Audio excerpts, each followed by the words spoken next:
Isang mapagpalang araw sa lahat. To God be the glory. Isa na namang opportunity na pag-aralan ng mga salita ng Panginoon. Naniniwala kami that the Word of God is alive and active, and it is a light that guides us as we exercise our Christian living.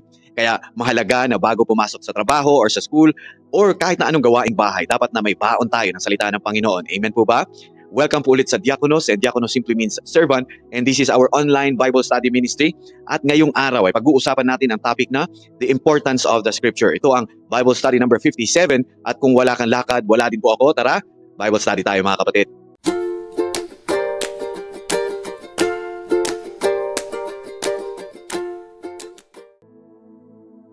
Ang verse natin today is found in 2 Timothy 3, verse 16 to 17, and it says, all scriptures God breathed and is useful for teaching, rebuking, correcting, and training in righteousness, so that the servant of God may be thoroughly equipped for every good work.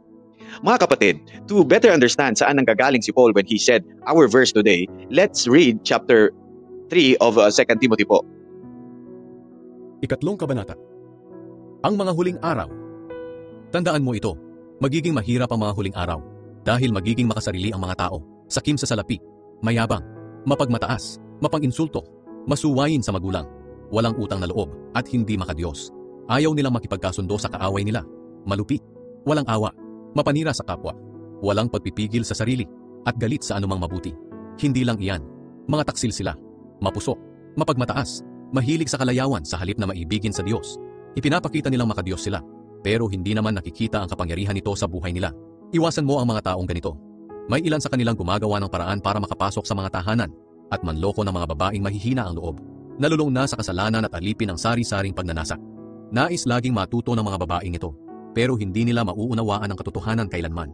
Ang pagkontra sa katotohanan ng mga lalaking nangangaral sa kanila ay gaya ng pagkontra ni Jannes at Jambres kay Moises. Hindi matino ang pag-iisip nila, at ang sinasabi nilang pananampalataya ay walang kabuluhan, pero hindi rin magpapatuloy ang ginagawa nila, dahil mahahalata ng lahat ang kahangalan nila, gaya ng nangyari kina Jannes at Jambres. Mga biling. Ngunit ikaw, Timoteo, alam mo lahat ang itinuturo mo, ang aking pamumuhay, layunin, pananampalataya, pagtitiyaga, pag-ibig, at pagtitiis. Alam mo rin ang mga dinanas kong pag-uusig at paghihirap katulad ng nangyari sa akin sa Antioch, Iconium at Lystra. Ngunit iniligtas ako ng Panginoon sa lahat ng mga iyon.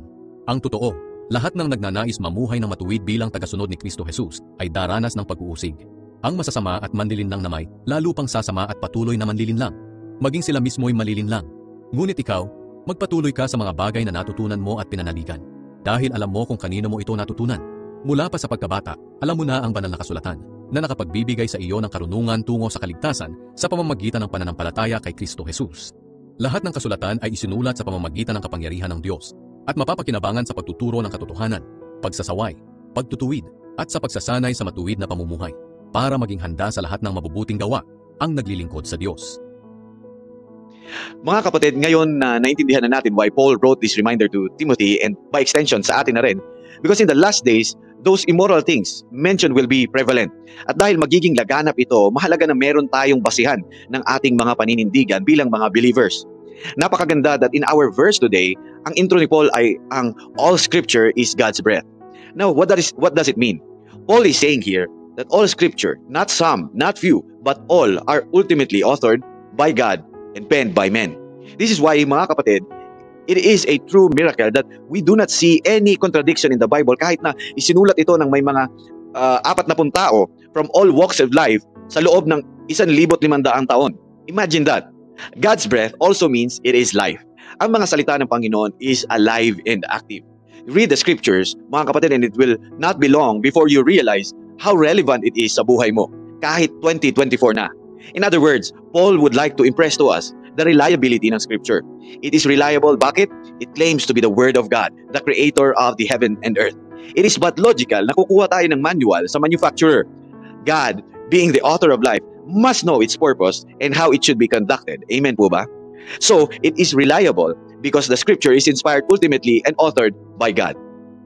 Now that we know the reliability of the author, ano ang purpose nito? Ang sabi ng Bible, it is useful for teaching, rebuking, correcting, and training in righteousness, so that the servant of God may be thoroughly equipped for every good work. Ang sabi ng Scripture, so that the servant of God may be thoroughly equipped. I guess the question now is, who are you serving, kapatid? The Bible says, mga kapatid, no one can serve two masters. Either you will hate the one and love the other, or you will be devoted to the one and despise the other. You cannot serve both God and money. Bukod sa pera, what other things in life a person might be serving? It could be ambition, it could be fame, it could be pride. Ang Bible po goes on to say, do not love the world or the things in the world. If anyone loves the world, the love of the Father is not in him. For all that is in the world, the desires of the flesh, the desires of the eyes, the pride of life, is not from the Father, but it is from the world. And the world is passing away along with its desires. But whoever does the will of God abides forever. The scripture, mga kapatid, will help us. Through the help of the Holy Spirit, will equip us for every good work due to a servant of God. Good works po is not a qualification to be a servant of God. No one does good, not a single one. Pero kapatid, good works is a necessary fruit if you abide in Christ. It is the evidence, not a qualification. Ang sabi ni C.S. Lewis, there are only two kinds of people in the end. Those who say to God, thy will be done. And those to whom God says, in the end, thy will be done. All that are in hell choose it. Without that self-choice, there could be no hell. No soul that seriously and constantly desires joy will ever miss it. Those who seek find, and those who knock, it is open. Mga kapatid, in the end, there can only be two results. It is either justice or grace. Kung huhusgahan tayo sa pamamagitan ng justice, we will be condemned for we have sinned and fell short of the glory of God.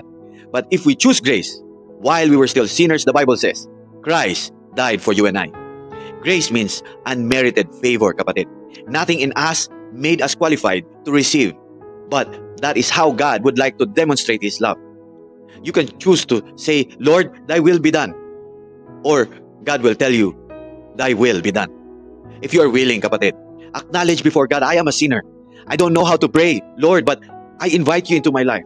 Lord, iligtas mo ako sa mga kasalanan ko that separates me from you. From this day onwards, Lord, I declare in my mouth that you are now my Lord and my Savior, and I believe, God, that you raised Jesus from the dead to prove your words are true.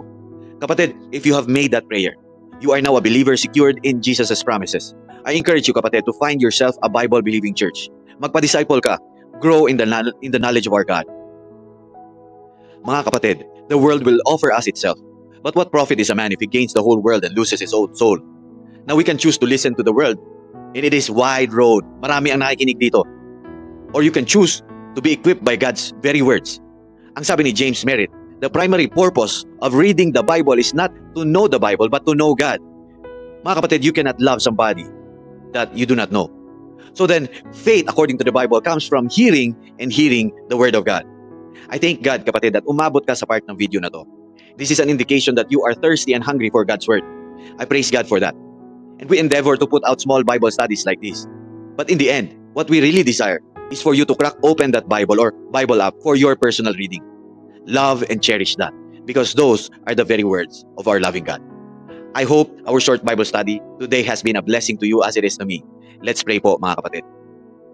Heavenly Father, Lord, salamat po sa oras na ito na kami po ay nakapag-aral ng iyong mga salita. Patuloy mo po kaming gabayan at palakasin sa aming pang-araw-araw na buhay. Father, I pray na maging ilaw ang iyong salita sa aming mga landas at patuloy kaming lumago sa aming pananampalataya. Lord, ipinagkakatiwala po namin sa inyo ang aming mga puso at isipan. Ito po ang aming panalangin sa pangalan ni Jesus na aming dakilang tagapagligtas. Amen at amen. Mga kapatid, if you are new here, please do consider hitting that follow button to get more of these short Bible studies. May God bless you, mga kapatid, and I'll see you, God willing, on the next episode.